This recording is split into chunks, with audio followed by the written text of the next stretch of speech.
Terima kasih Pak Sekjen. Bismillahirrahmanirrahim. Assalamualaikum warahmatullahi wabarakatuh. Selamat siang, salam sejahtera untuk kita semua. Rekan-rekan media dan seluruh rakyat Indonesia yang saya hormati. Menyikapi perkembangan terakhir terkait dengan putusan Majelis Kehormatan Mahkamah Konstitusi, ada beberapa hal yang harus saya sampaikan untuk meluruskan berbagai fakta sebagai berikut.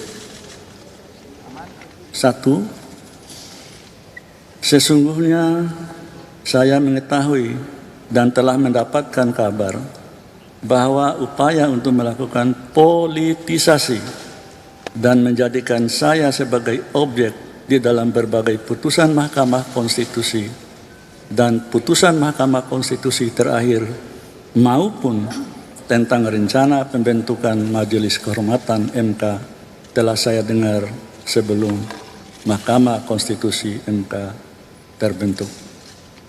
Jadi saya ulangi, telah saya dengar jauh sebelum Majelis Kehormatan MK terbentuk. 2. Namun, meski saya sudah mendengar ada skenario yang berupaya untuk membunuh karakter saya, tetapi saya tetap berbaik sangka, berhusnudzon, karena memang sudah seharusnya begitulah cara dan karakter seorang Muslim berpikir. 3. Saya berkeyakinan tidak ada selembar daun pun yang jatuh di muka bumi ini tanpa kehendaknya, dan sebaik-baik skenario manusia tentu jauh lebih baik skenario Allah Subhanahu wa Ta'ala, Tuhan yang Maha Kuasa. 4. Sejak awal saya sudah mengatakan bahwa jabatan itu adalah milik Allah Subhanahu wa Ta'ala, Tuhan yang Maha Kuasa, sehingga pemberhentian saya sebagai Ketua Mahkamah Konstitusi tidak sedikit pun membebani diri saya. Saya yakin dan percaya bahwa di balik semua ini, insya Allah ada hikmah besar yang akan menjadi karunia bagi saya dan keluarga besar saya, sahabat dan handai taulan, dan khusus bagi Mahkamah Konstitusi dan nusa dan bangsa. 5. Namun demikian wajib bagi saya untuk meluruskan beberapa hal agar publik memahami tentang apa sesungguhnya yang terjadi. 6. Yang pertama, meski saya mengetahui tentang rencana dan adanya skenario terhadap diri saya melalui pembentukan Majelis Kehormatan Mahkamah Konstitusi, saya tetap memenuhi kewajiban saya sebagai Ketua MK untuk membentuk Majelis Kehormatan Mahkamah Konstitusi sebagai bentuk tanggung jawab amanah jabatan yang diembankan kepada saya selaku Ketua Mahkamah Konstitusi.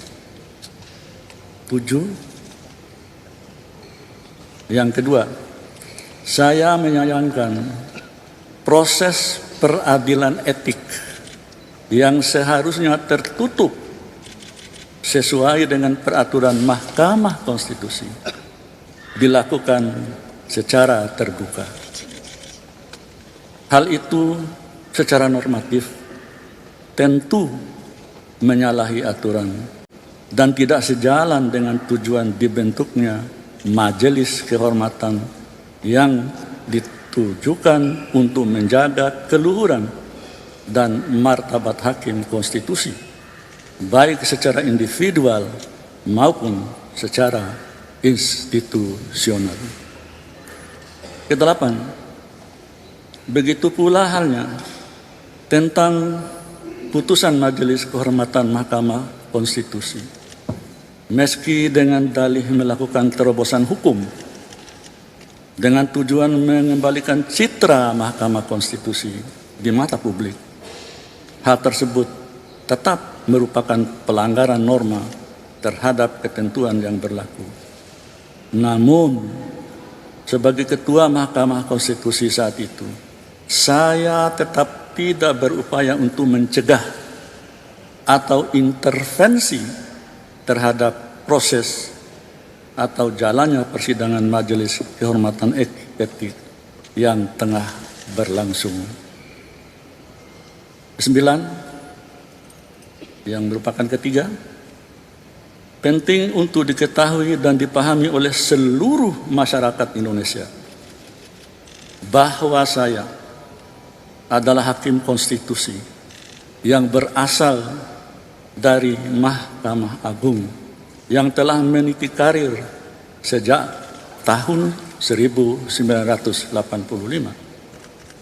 Artinya, sudah hampir 40 tahun saya menjalani profesi hakim, baik sebagai hakim karir di bawah Mahkamah Agung maupun hakim di Mahkamah Konstitusi sejak tahun 2011. Dan telah saya jalani tanpa melakukan perbuatan yang tercela.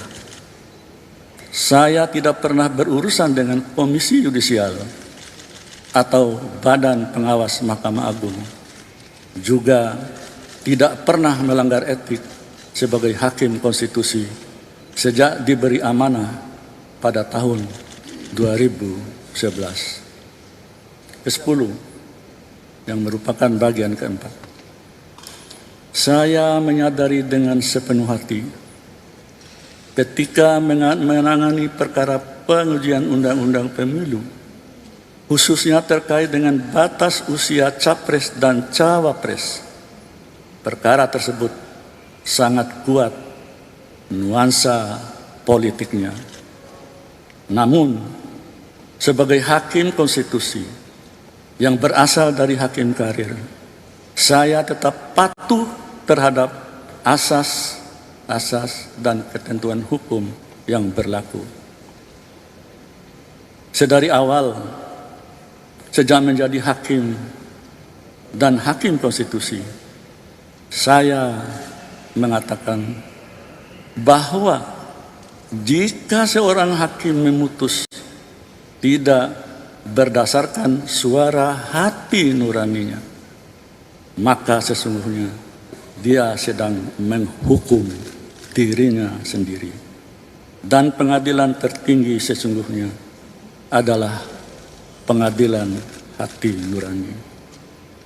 Oleh karena itu, saya tidak pernah takut dengan tekanan dalam bentuk apapun dan oleh siapapun dalam memutus sebuah perkara sesuai dengan keyakinan saya sebagai hakim yang akan saya pertanggungjawabkan kepada Allah Subhanahu wa Ta'ala, Tuhan yang Maha Kuasa. 11. Fitnah yang dialamatkan pada saya terkait penanganan perkara nomor 90 garis miring PUU garis datar 21 garis miring 2023 adalah fitnah yang amat keji dan sama sekali tidak berdasarkan atas hukum dan fakta. Saya tidak akan mengorbankan diri saya, martabat saya, dan kehormatan saya di ujung masa pengabdian saya sebagai hakim demi meloloskan pasangan calon tertentu. Lagi pula, perkara pengujian undang-undang hanya menyangkut norma, bukan kasus konkret, dan pengambilan putusannya pun bersifat kolektif kolegial oleh 9 orang hakim konstitusi, bukan oleh seorang ketua semata. Demikian pula, dalam alam demokrasi seperti saat ini, rakyatlah yang akan menentukan siapa calon pemimpin yang akan dipilihnya kelak sebagai presiden dan wakil presiden, yang walaupun calon itu sudah ada di Lauhil Mahfuz. 12. Dalam penanganan perkara nomor 90 garis miring PUU garis miring 21 garis miring 2023 sebagai hakim karir, saya tetap mematuhi asas dan norma yang berlaku di dalam memutus perkara dimaksud. Terkait dengan isu konflik kepentingan, ini tolong dicatat, konflik of interest, supaya tidak terjadi salah persepsi rekan-rekan wartawan maupun seluruh rakyat Indonesia. Saya ulangi, dalam penanganan perkara nomor 90 garis miring PUU garis datar 21 garis miring 2023 sebagai hakim karir, saya tetap mematuhi asas dan norma yang berlaku di dalam memutus perkara dimaksud. Terkait dengan isu konflik kepentingan, konflik of interest, sejak era kepemimpinan Profesor Jimli Asyidiki dalam putusan nomor 004 garis miring PUU garis datar 1 garis miring 2003, kemudian putusan nomor 066 garis miring PUU garis datar 2 garis miring 2004, kemudian putusan nomor 5 garis miring PUU garis miring 4 garis miring 2006 yang membatalkan pengawasan Komisi Yudisial terhadap hakim konstitusi. Jadi sejak zaman Prof. Jimli, mulai tahun 2003 sudah ada pengertian dan penjelasan mengenai konflik of interest. Saya sambung.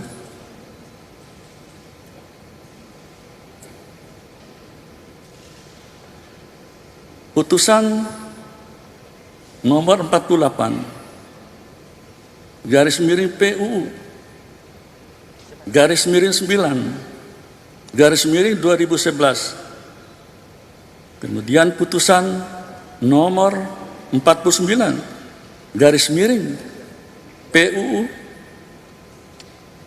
garis datar 9 garis miring 2013 di era kepemimpinan Profesor Dr. Mahfud MD. Kemudian putusan nomor 97 garis miring PUU garis datar 11 garis miring 2013. Kemudian putusan nomor 1 garis datar 2 garis miring PUU garis datar 12 garis miring 2014 yang membatalkan Perpu Mahkamah Konstitusi di era kepemimpinan Bapak Hamdan Zulfa. Lalu putusan perkara nomor 53 garis miring PUU garis datar 14 garis miring 2016. Kemudian putusan nomor 53 garis miring PUU garis datar 14 garis miring 2016 di era kepemimpinan Profesor Dr. Arif Hidayat. Selanjutnya putusan perkara nomor 96 garis miring PUU garis datar 18 garis miring 2020. Dalam putusan tersebut, maksudnya putusan 96 tahun 2020 itu, terhadap pengujian pasal 87A, karena norma tersebut menyangkut jabatan ketua dan wakil ketua, dan ketika itu saya adalah ketua MK dan wakilnya adalah Profesor Dr. Asvanto. Meskipun menyangkut diri saya tidak mempertahankan jabatan saya. Namun saya tetap melakukan dissenting opinion. Termasuk kepentingan langsung Profesor Dr. Saldi Isra dalam pasal 87B terkait dengan usia yang belum memenuhi syarat. Jadi adik-adik, rekan-rekan wartawan bisa melihat rangkaian cerita makna konflik kepentingan. Ternyata mulai dari tahun 2003 di era kepemimpinan Pak Jimli Asyidik sudah ada. Dan itu ada beberapa putusan. Baik, saya sambung. 13. Dengan berbagai jurisprudensi di atas yang pada intinya menjelaskan bahwa perkara pengujian undang-undang di Mahkamah Konstitusi adalah penanganan perkara yang bersifat umum, bukan penanganan perkara yang bersifat pribadi atau individual yang bersifat private. Maka berdasarkan jurisprudensi di atas dan norma hukum yang berlaku, pertanyaannya adalah, apakah sebagai hakim konstitusi dan ketua Mahkamah Konstitusi saya harus mengingkari putusan-putusan terdahulu? Saya ulangi biar jelas. Apakah sebagai hakim konstitusi dan ketua Mahkamah Konstitusi saya harus mengingkari putusan-putusan terdahulu karena disebabkan adanya tekanan publik atau pihak tertentu atas kepentingan tertentu pula? Atau saya harus mundur dari penanganan perkara 96 garis miring PUU garis miring 18 garis miring 2020 demi menyelamatkan diri sendiri? Sebagaimana saya jelaskan di atas, jika hal itu saya lakukan, maka sama halnya saya menghukum diri saya sendiri karena tidak sesuai dengan keyakinan saya sebagai hakim dalam memutus perkara. Bahkan secara logis sangat mudah bagi saya untuk sekedar menyelamatkan diri sendiri dengan tidak ikut memutus perkara tersebut, karena jika niat saya dan para hakim konstitusi untuk memutus perkara tersebut ditujukan untuk meloloskan pasangan calon tertentu, toh juga bukan kami yang nantinya punya hak untuk mengusung calon presiden dan calon wakil presiden, dan yang akan menentukan siapa calon pasangan terpilih kelak tentu rakyatlah yang menentukan hak pilihnya melalui pemilihan umum. 14. Telah berulang kali saya sampaikan di hadapan publik nukilan ayat Quran dan kisah-kisah di zaman Rasulullah dan para sahabat tentang pentingnya berlaku adil, apalagi bagi seorang hakim. Namun fitnah yang keji justru datang kepada saya bahwa saya dianggap menggunakan dalil agama untuk kepentingan tertentu. Na'udzubillahi min dzalik.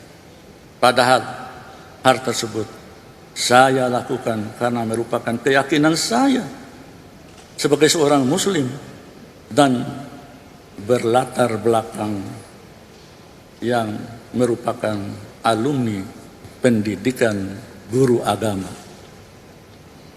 15. Saya tidak pernah berkecil hati sedikit pun terhadap fitnah yang menerpa saya, keluarga saya selama ini. Bahkan ada yang tega mengatakan MK sebagai mahkamah keluarga. Masya Allah. Mudah-mudahan diampuni oleh Allah Subhanahu wa Ta'ala. Namun fitnah keji yang menerpa saya, bahwa saya memutus perkara tertentu berdasarkan kepentingan pribadi dan keluarga. Hal itulah yang harus diluruskan. Seorang negarawan harus berani mengambil keputusan demi generasi yang akan datang. Jadi sebuah keputusan Mahkamah Konstitusi bukan berlaku untuk hari ini, tapi berlaku untuk generasi yang akan datang. Berbeda hanya dengan politisi, ya mohon maaf, yang mengambil keputusan berdasarkan kepentingan pemilu yang sudah menjelang. Putusan Mahkamah Konstitusi sekali lagi tidak berlaku untuk saat ini saja, tetapi berlaku untuk seterusnya. 16. Saat ini harkat, derajat, martabat saya sebagai hakim karir selama hampir 40 tahun dilumatkan oleh sebuah fitnah yang amat keji dan kejam. Tetapi saya tidak pernah berkecil hati dan pantang mundur dalam menegakkan hukum dan keadilan di negara tercinta. Saya tetap yakin bahwa sebaik-baik skenario manusia siapapun untuk membunuh karakter saya, karir saya, harkat dan derajat, serta martabat saya dan keluarga besar saya, tentu tidak akan lebih baik dan indah dibandingkan skenario atau rencana Allah Subhanahu wa Ta'ala, Tuhan yang Maha Kuasa. 17. Saya hanya berpasrah diri kepada Allah Subhanahu wa Ta'ala atas fitnah dan fitnah yang keji dan kejam yang menimpa diri dan keluarga saya, serta diiringi selalu doa dan ikhtiar terbaik bagi kepentingan bangsa dan negara. Semoga yang selalu memfitnah, yang membuat isu, yang menyudutkan diri saya dan keluarga saya, atau yang mendolimi saya, diampuni oleh Allah Subhanahu wa Ta'ala, Tuhan yang Maha Kuasa. Mungkin itu adik-adik sekalian yang bisa sampaikan, dan lembaran atau catatan ini bisa nanti minta ke Pak Sekjen. Akhirnya saya mengucapkan terima kasih kepada adik-adik yang setia menemani kami dari sejak Mahkamah Konstitusi, terutama Majelis Kehormatan MK melakukan persidangan dan hingga hari ini. Demikian, terima kasih sekali lagi dan mohon maaf. Billahi taufiq wal hidayah. Wassalamualaikum warahmatullahi wabarakatuh. Ya.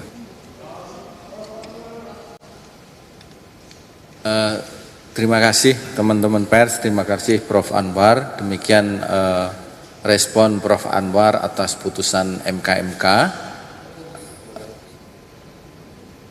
dan melihat perkembangan terakhir. Saya kira itu teman-teman pers. Kami boleh menyampaikan yang lain.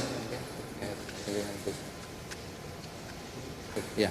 Dan sesuai dengan putusan MK-MK, Mahkamah Konstitusi esok hari pukul 9 akan melaksanakan PMK nomor 6 tahun 2023 tentang pemilihan pimpinan Mahkamah Konstitusi, dimulai dari upaya untuk musyawarah mufakat dan seterusnya. Saya kira itu yang disampaikan. Akhirul kalam, wassalamualaikum warahmatullahi wabarakatuh.